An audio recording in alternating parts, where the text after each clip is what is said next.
Big boss Malayalam season 6-ൽ കഴിഞ്ഞ എപ്പിസോഡിലാണെങ്കിൽ ജാസ്മിൻ്റെ ഫാദറും മദറും ഒക്കെ വന്നിട്ടുണ്ടായിരുന്നു ബിഗ് ബോസ് ഹൗസിൽ. ജാസ്മിൻ്റെ ഫാദർ ബിഗ് ബോസ് ഹൗസിൽ വന്നിട്ട് ജാസ്മിനെ നല്ലതായിട്ട് ഉപദേശിച്ചു, നീ ഒറ്റയ്ക്ക് കളിക്കണം, നിനക്ക് ആരുമില്ല എന്നുള്ള രീതിയിൽ നിൽക്കാതെ നല്ല ഗെയിം സ്പിരിറ്റോട് കൂടി കളിക്കാനായിട്ട് നീ ശ്രമിക്കണം. നീ പണ്ടത്തെ പോലെ ഒരാളെ ഡിപ്പെൻഡ് ചെയ്ത് നിൽക്കുന്ന ടൈപ്പിൽ ഇനിയും കാണിക്കരുത്. ഇനിയും 2 ആഴ്ചയും കൂടെ നിനക്ക് ഇവിടെ നിൽക്കാൻ സാധിക്കത്തുള്ളൂ. ലാസ്റ്റ് വരെ നിൽക്കുന്ന അത്രത്തോളം നീ നല്ല രീതിയിൽ നല്ല ഗെയിം കാഴ്ചവെക്കുക. നീ എങ്ങനെയാണോ ഈ ബിഗ് ബോസ് ഹൗസിൽ ആദ്യമായിട്ട് വന്നത്, ആ ഒരു രീതിയിലായിരിക്കണം നീ ഈ ബിഗ് ബോസ് ഹൗസിൽ നിന്ന് വെളിയിലിറങ്ങുമ്പോൾ ഞങ്ങളുടെ മകളായിട്ട് ഞങ്ങളുടെ വീട്ടിലേക്ക് വരാൻ.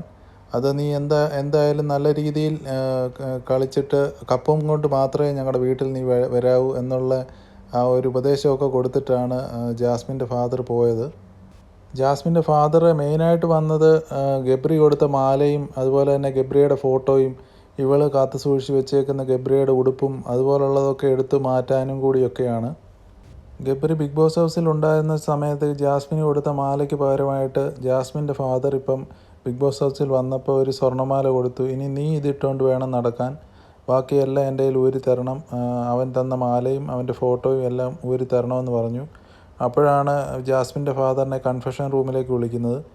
ബിഗ് ബോസ് ജാസ്മിൻ്റെ ഫാദർ വാണിംഗ് പോലെ കൊടുത്തു.